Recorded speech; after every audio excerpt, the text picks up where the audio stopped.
Alexander and the Terrible, Horrible, No Good, Very Bad Day. I went to sleep with gum in my mouth, and now there's gum in my hair. And when I got out of bed this morning, I tripped on the skateboard, and by mistake, I dropped my sweater in the sink while the water was running. And I could tell it was going to be a terrible, horrible, no good, very bad day.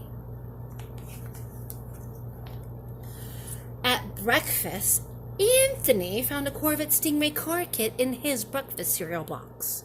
And Nick found a junior undercover agent code ring in his breakfast cereal box. But in my breakfast cereal box, all I found was breakfast cereal. I think I'll move to Australia. In the carpool, Mrs. Gibson let Becky have a seat by the window. Audrey and Elliot got seats by the window too. I said I was being smushed. I said I was being scrunched. I said, if I don't get a seat by the window, I'm going to be car sick.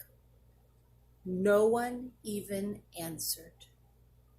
I could tell it was going to be a terrible, horrible, no good, very bad day.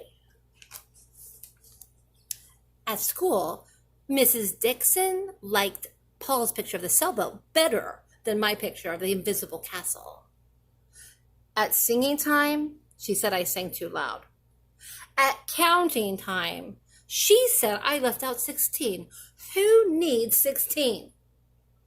I could tell it was going to be a terrible, horrible, no good, very bad day. I could tell because Paul said I wasn't his best friend anymore. He said that Philip Parker was his best friend and that Albert Moyo was his next best friend and that I was only his third best friend. I hope you sit on a tack, I said to Paul. I hope the next time you get a double-decker strawberry ice cream cone, that the ice cream part falls off the cone part and lands in Australia. There were 2 cupcakes in Philip Parker's lunch bag. And Albert got a Hershey bar with almonds, and Paul's mother gave him a piece of Jelly Roll that had little coconut sprinkles on top. Guess whose mother forgot to put in dessert? It was a terrible, horrible, no good, very bad day.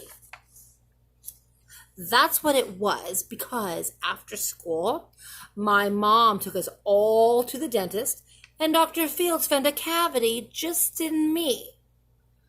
Come back next week and I'll fix it, said Dr. Fields. Next week, I said, I'm going to be in Australia. On the way downstairs, the elevator door closed on my foot.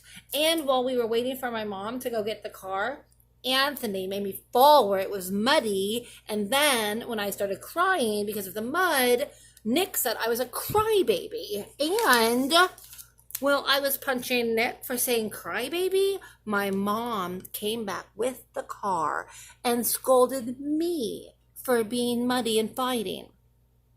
I am having a terrible, horrible, no good, very bad day, I told everybody. No one even answered. So then we went to the shoe store to buy some sneakers.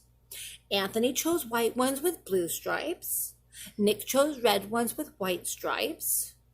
I chose blue ones with red stripes, but then the shoe man said we're all sold out. They made me buy plain old white ones, but they can't make me wear them.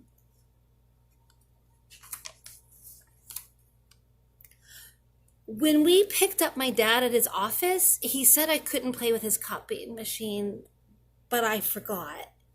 He also said to watch out for the books on his desk, and I was as careful as could be, except for my elbow. He also said don't fool around with his phone, but I think I called Australia. My dad said please don't pick him up anymore. It was a terrible, horrible, no good, very bad day. There were lima beans for dinner, and I hate limas. There was kissing on TV, and I hate kissing. My bath was too hot, I got soap in my eyes, my marble went down the drain, and I had to wear my railroad train pajamas, and I hate my railroad train pajamas. When I went to bed, Nick took back the pillow he said I could keep, and the Mickey Mouse nightlight burnt out, and I bit my tongue. The cat wants to sleep with Anthony, not with me. It has been a terrible, horrible, no good, very bad day. My mom says some days are like that, even in Australia.